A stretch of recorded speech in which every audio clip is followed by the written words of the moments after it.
পাহাড়ে বিজেপির নেতারা এবার যোগাযোগ রাখছেন মহারাজা প্রদ্যুৎ কিশোর দেববর্মার দলের দিকে। কেননা একক সংখ্যাগরিষ্ঠতা আসন পেয়েছে। আপনারা দিচ্ছেন 24টি। ভালো করে মনোযোগ দিয়ে শুনে রাখবেন। বিজেপি যতই বলুক না কেন তাদের ক্ষমতা আসবে, আসলে তারা কিন্তু আর ক্ষমতায় আসতে পারবে না। তাদেরই দলের বিধায়ক এবার দড়ি টানাটানি হতে পারে। তাই মহারাজার প্রদ্যুৎ কিশোর দেববর্মার একটা কিনমিকারের যে একটা বড় একটা ভোটাররা যে একটা স্বপ্ন দেখিয়ে দিল, তার এডিসি প্রমাণ হয়ে গেল। বুঝতেই পারছেন দর্শক বন্ধুগণ, খেলা তো জমেই যাচ্ছে। এবার বিজেপির বন্ধুরা প্রশ্ন করবেন, একেবারে মায়া কান্নায় আওয়াজ কিন্তু ফুটে উঠেছে। তাই এই কান্না শুনে আর কি হবে?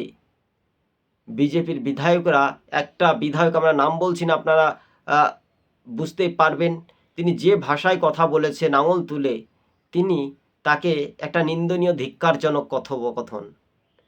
মোথা দলে আস্তে আস্তে তৃণমূল যেহেতু ত্রিপুরাতে সেই রকম ফুটে উঠতে পারেনি, পারবেও না, সিপিআইএম তারা কিন্তু 25 বছর ক্ষমতায় থাকার পর আর ফিরে আসতে পারবে না।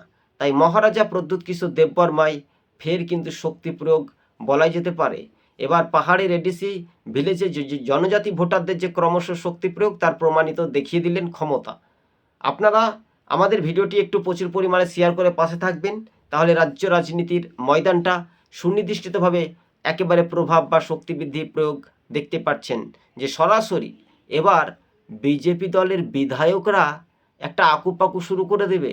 অবশেষে মোথা দলে সামিলও হতে পারে সূত্রের খবর সম্ভবত। হ্যাঁ, এটাই বাস্তবে সেই চিত্রগুলো।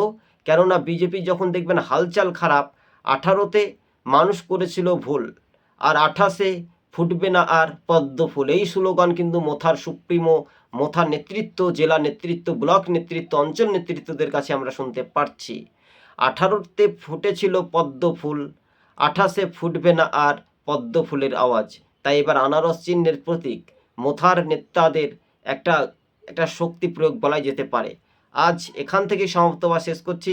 সকলে ভালো থাকবেন, সুস্থ থাকবেন। ধন্যবাদ দর্শক বন্ধুগণ।